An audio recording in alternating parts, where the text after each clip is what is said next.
Okay, it's Roger from Mud Fossil University with a little more enlightenment on light.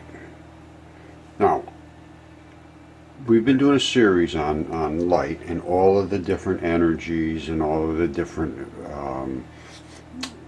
types of light: sonoluminescence, bioluminescence, lightning, static, all these different things. Now, a few years back, a fellow in Australia, Rodney Warren, developed, just literally by accident. He's an inventor, sort of a regular guy, and no special credentials or anything, but was working with lasers and looking at the patterns it was making, and took two literal carpentry nails and used them to make a Venturi slit. He didn't realize it was a Venturi slit, but he used them to make a slit. He was trying to do the single slit, double slit experiments. And he loves this stuff. He just had a blast doing it. And he used these nails, and when he did, he realized what was coming out the other side was just incredible stuff. And he was getting these disc-looking formations. And I'm going to show you some stuff about it. But I'm going to really make this a very brief presentation. If people have interest, I'd like to see some academic interest or some scientific interest. I'm saying that this is an accelerated light particle right there. You see that little ball of whiteness? That is accelerated, and through his Venturi accelerator, he was shooting out all kinds of different particles. And this particle hit one of these slower particles. And when it did, it started to create, see this, you see the pattern? It started to create the same pattern here, another ghost disk, which obviously is giving off energy. Alright, so stop and think of what I'm saying here. The first thing I'm saying is we've accelerated light beyond its normal energetic state. This is red laser. And as it comes through the Venturi slit, it accelerates into extremely white chaos. And this disk formed as it crashed to this disk. So it lost some energy. It would have lost it anyway, and I'll show you how it loses it. But in this case, it lost it in what I call a light trumpet, which is a mini disk. So, let's go back to the beginning again. Accelerated light, thought impossible, crashing into a light disk, which is seen quite obviously. And I believe this is the particle spinning like crazy. We're catching it as a strobe effect. And light appears to be able to be divided. That is the statement I'm making, because the statement I'm making is based on what we can show.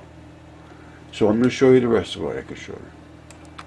Alright, this is just a standard light wave from a pulse red laser coming through air, taken with no special camera equipment, obviously extremely magnified. But what you need to take away from this is just this wave effect coming across, just like they always show light is. It's a wave, but this is literally a particle, and you're seeing it as the tracers of the particle. Alright, this is with a back plate, and through the Venturi, single slit, and what you're seeing is the circular nature of light. And because of the nature of the slit, the formation of the curve of the two drums, one here and one here, the light has to crush through that Venturi, and when it does, it accelerates and causes this pattern.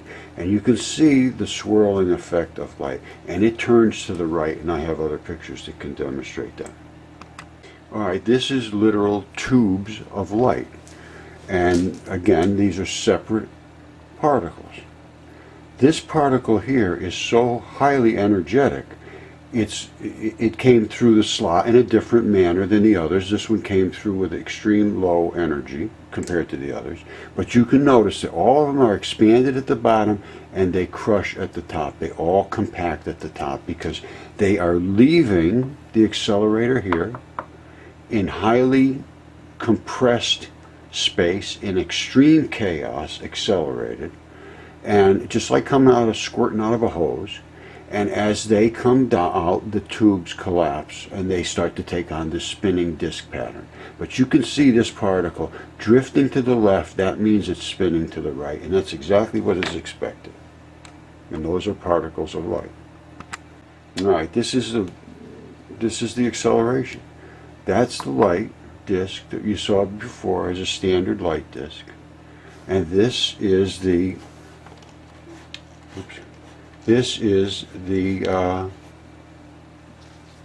acceleration point. So the light disk approaches, and all of this space here has to force through this restricted slot. Now, it's not just a little crack here that it can spit through. This is two circular drums, a drum here and a drum here. Now we're seeing this is obviously highly magnified. So that drum might be this big around, I don't know. And the other drum might be this big around. But there's a space in between here that is going to be a space that is going to cause chaos to the spinning particles that are coming in here. Because when they come in there, they are spinning in this manner. They're coming forward and spinning like crazy. That is the particle, right? I'm showing it as a spinning wave. Now, they claim it's a wave and a particle. Well, if you looked at it the side, that's a wave. It's a wave. And if you pull it apart, it's a low frequency wave. If you push it together, it becomes a higher frequency wave. And the impact of the particle is energy. That's the only thing there is. It's the only thing there is. That's the only energy. Well, I mean, there's nuclear energy where the nucleuses of things are. But in electronic energy, light, this is what energy is. It's the impact of that particle. So if it's spinning real fast with a high spin, like that, it's going to have an extreme angular momentum, which, just like a big bucket of water, going to slap you very hard, as well as going forward. Another one is going forward at the same speed, let's say 100 miles an hour, but the tip is just barely spinning. That's what they call low frequency. High frequency, low frequency. There's the wave, there's the particle, zipping through space. Now, that particle, so fast, all we're seeing is a tracer, is now being crushed in and sucked in here. So now it's becoming almost literally a particle, no longer a wave. But it's still the same thing, only we can see it as a particle now because it's achieved extreme high velocity, turned atomized white, which means that it's increased its energy. There's no other explanation for that. As it comes out of the accelerator, you can see there's a distinct break in the quantum states as it degrades into normal space. And that's what we're seeing here. Old carburetors had a Venturi, which is exactly what this is. And that Venturi would cause the gas to atomize as it entered the engine, and that way all the little molecules were separate. So it's a very chaotic, explosive, high energy situation.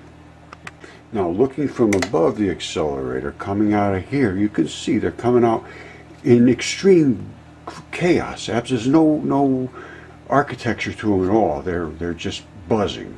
And they literally are buzzing. Rodney says he can hear it sizzle when it comes out of the accelerator. Now, you see they're turning into these little light paths and light disks. Well, you see every now and then one will collide here. See this collision? They're bumping into each other here. That is when they let off these little light trumpets. And I think I showed you that, or I will show you that. All right, this is looking into the accelerator here. And you can notice that these different disks have different densities to them. See this purple one, which is a higher frequency, purple color is higher frequency than red, and it looks more densely compact to me. This is more of an orange and more of a red and so forth. And you see that little white particle right there? That's one of these high energy ones that's going to bump into one of these disks and release a trumpet. Alright, these are those little light trails. You can see them. There's one that's a little more energetic than the others. But this is how they will reform after leaving the accelerator and getting into the open space of the unrestricted space, the confined space that causes the chaos. Alright, now this is a very cool shot. Coming out of the accelerator, you see this white chaotic stuff coming out of here. And then it starts to change, and then it goes into an actual, well, it looks like the particle to me. And it looks like those old electrons you saw in the 50s. And there's two waves it does that. And then it changes and it goes back into the blurry looking things. Well, it goes back into its normal disk configuration. But this is all, it reminds me of how how we used to see the stagecoach wheels come. They'd spin this way, spin it, and all of a sudden they'd stop. And they'd stop at one point, and then they'd spin backwards or whatever they did. But you would see, I'm seeing what it looks to me like the particles themselves as they decelerate. That's all I can say. And looking at them, I believe they are a torus. And the torus has a neck inside the middle of the torus and cavities. And as the potential pushes towards the towards the neck, it creates a reactive magnetic field, which pushes back 10 times how it's being pushed, which pushes into the cavity. Then it goes back to the other side of the neck and it does the same thing, pushes it back again. And I believe that's the nature of the electron as a energetic particle on its own. How it does this, I don't know. I attribute it to God. Okay, MFU claims that this is the most important picture ever taken in the history of energy, which is history.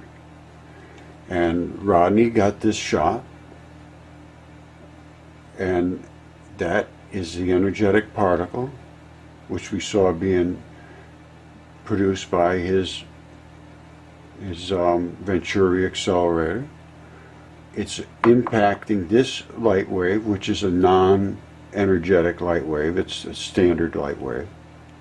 And as it does, the impact makes this one turn into a standard light wave and give off a light trumpet, which in my mind, I can't see any other estimation or any other conclusion other than that light can be, first of all, accelerated, which I'm certain that was what's happened there. You can obviously see it.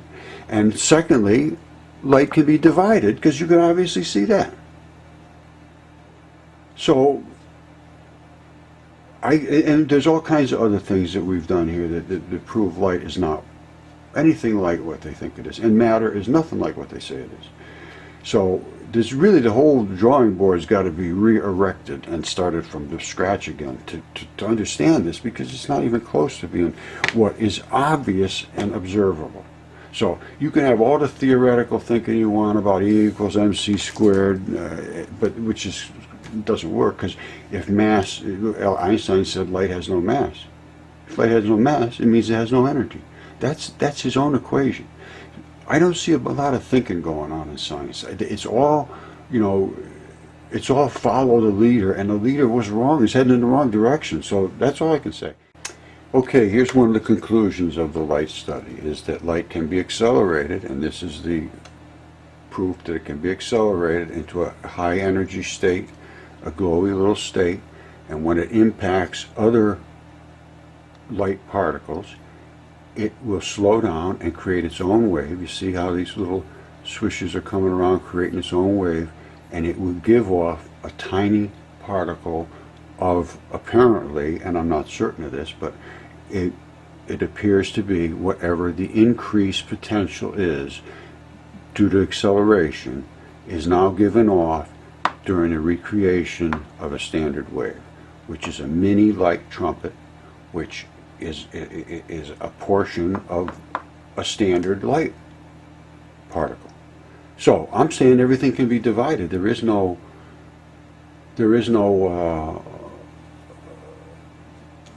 negative potential that you can't reach, it looks like. This is as tiny as it's nowhere near this size. So I'm saying light can be divided. And if you can come up with a different conclusion after seeing what I have presented, then I'd love to hear from you. But I don't hear from anyone in the intellectual world, because it goes totally against what they're led to believe, and they're lockstep in this belief. There is no one that will step outside of that arena and take the chance. So I'm looking for a hero, and I've been looking for 5 years. So maybe there's one on the horizon, but you can get a hold of me, and